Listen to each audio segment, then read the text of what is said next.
happening, people? So as you can see, we are at the lake, but we do not have the boat with us.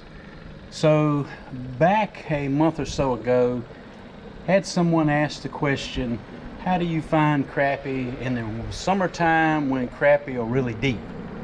And so I suggested to find a dock or a bridge that crosses the lake where some deep water is. So you can see behind me these pylons at this bridge. And so I fished this lake. This is Heiko Lake. So I know out there in the middle between those pillars there is about 18 feet of water, and probably around that pillar is about 10 or 12 foot deep. So we're going to use a slip cork and some live minnows. I also brought a jig, and I'll show you how I'm going to start. Now I'm not sure about the water depth, so I'm going to take my time and make sure I get the depth right in order to catch these crappies. So hey guys, stay with us and let's go catch a fish.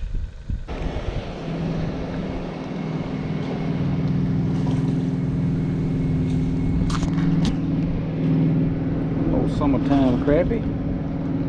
Up here, buddy. Little small crappie.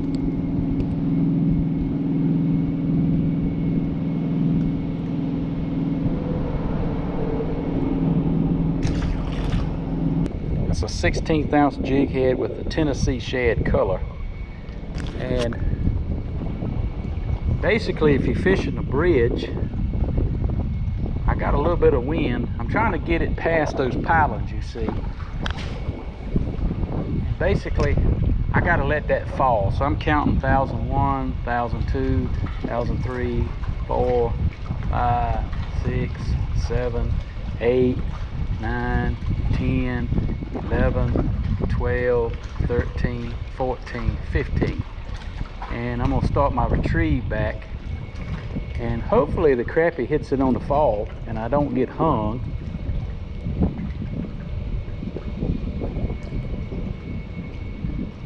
We'll just work it back really slow and hope we get bit. Now basically, when you're looking at the riprap, if I can, so out there at the pylon, you see right out there, basically out there at the pylon, the water's about 10 feet deep around the pylon. So from the riprap, it kind of runs like this. Then once you get past the pylon, it continues on. So we're gonna cast out past the piling, if we can, with our crappie jig. And we got to allow the lure to get down to the strike zone, so that's why I'm counting it down. We'll just swim that lure, it'll come right around the pylon.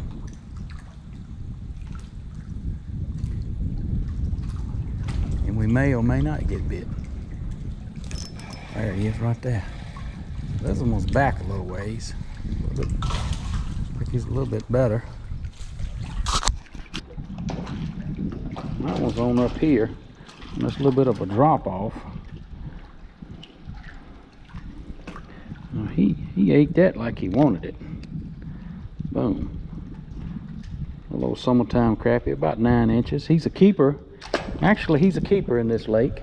Now right now I have this cork set for about 9 feet deep. And I'm gonna try to cast on the upper side of that shadow line. Because I know I'm gonna try to cast on the upper side of that shadow line and allow that cork to flow right down by those pillars to see if we can catch a fish.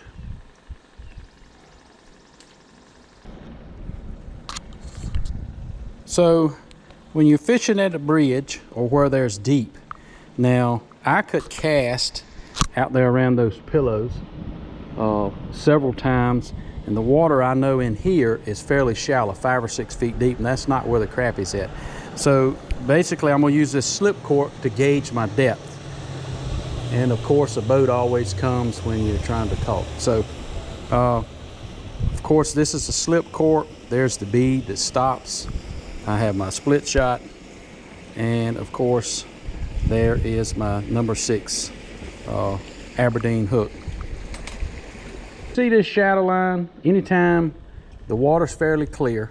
Anytime you come to the lake, those crappie are gonna find that shadow line. So once our cork goes past that shadow line, we're gonna wind it back up. So you can see how bright it is out there in the shadow line. So that's not necessarily where we wanna be, because the fish are gonna be in here in this shadow line. All right. One coming in here, seems like a pretty nice one. Yeah, that's old Good'em. That's old Good'em right there. California quick release. That was a good crappie. That was a good 11-inch crappie right there.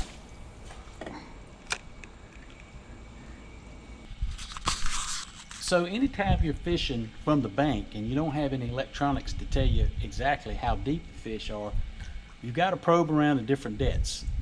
So since this is August, I know fish are more than likely fairly deep. So I started fishing with the slip bobber and minnows, you know, around 8 or 9 feet, and then continued to get a little deeper.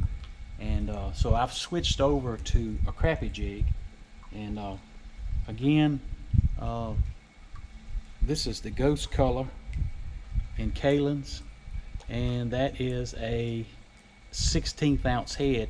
Now instead of choosing an 1/8 ounce that's going to sink faster, I'm going to make a long cast with a 1/16, and hopefully that lure will fall slower through the water column and a crappie will pick it up.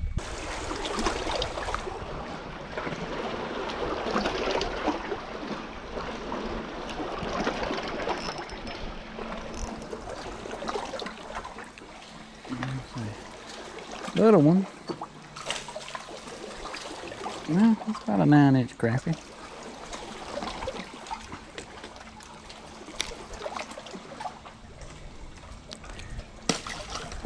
Now you noticed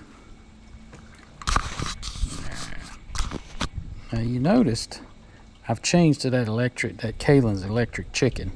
So I cast that Ghost for a while, so don't ever be afraid to change the jig color. So that's the Kalin's electric chicken.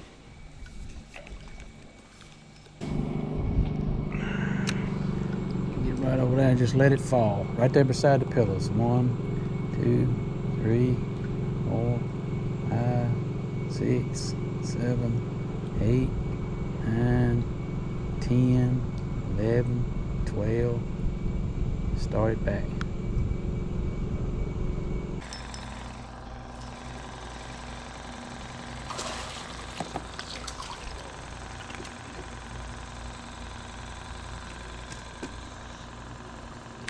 Nice one.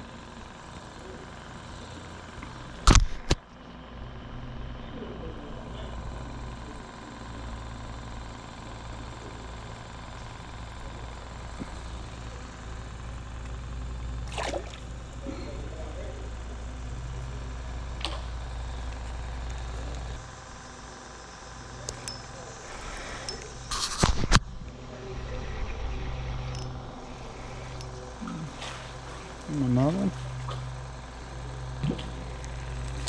It's a little bit better. About 9.5 inches.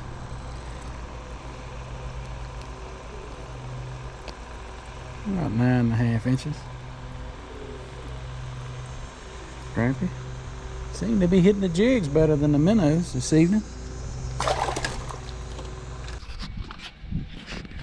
So as dark approaches, this narrow area here creates a really great ambush place for predator fish to stage up and to catch shad. Now, most of the shad this time of year are about that size. Actually, when we were fishing down here the other day, it was a lot of shad in the 1 to 1.5 inch range that was, you know, born this spring. So that's mainly what the fish are targeting, is that size shad. So anyway, hey guys, let's go catch a fish.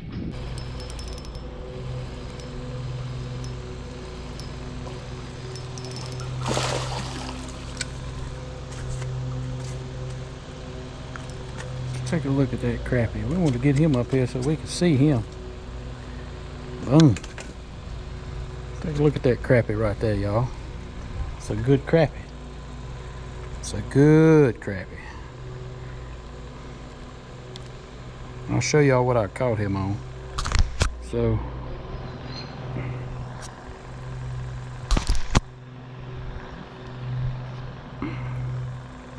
boom, nice crappie right there. Yes sir, it's about a 10.5, 11-inch crappie. Nice crappie. Let's put him back. We ain't keeping fish this afternoon, so we'll just let him right back in the water, nice and slow. On back here, Mr. Crappie. Look at that. Y'all see that? Joker come up and jump.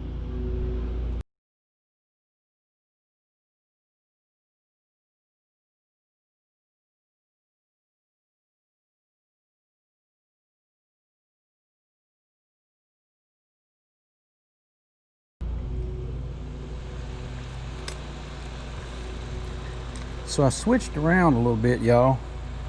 I went back to the black head and an 1/8 ounce to get down a little bit deeper, a little bit quicker. And that's still this electric chicken seems to be a good color. I've caught the bigger fish have come off this color right here. So I guess that's what the shad looks like. Anyway, let's go catch another one. You got it on the fall. I didn't even know it.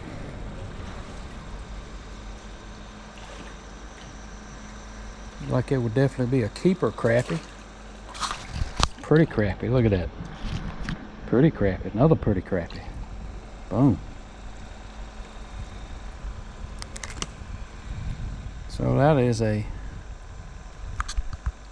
definitely a 10-inch fish. Nice, pretty crappie. Let him go back in the water.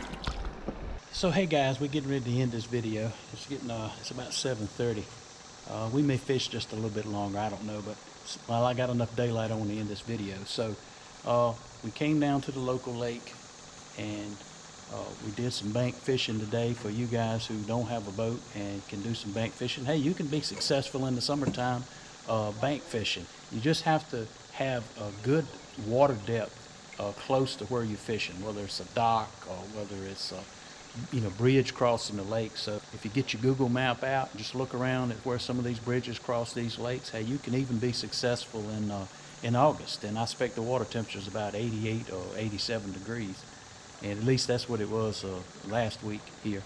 And we caught more crappie on jigs today. We did not catch a minnow. I had a couple of bites on the minnows, but I did not catch a fish on the minnow. So, of course, if I can catch crappie on the jig, of course, I would just assume to fish jigs. So, it seemed like the electric chicken was the color of choice today. I switched from a 1/16 to 1/8 ounce head, and I was able to accurately throw that, and it sunk a little deeper, a little quicker. So anyway, we probably wound up catching 20 crappie this afternoon, and probably 10 that were over the 9-inch limit, 9 to 11 inches, which is a good typical summertime crappie for this lake.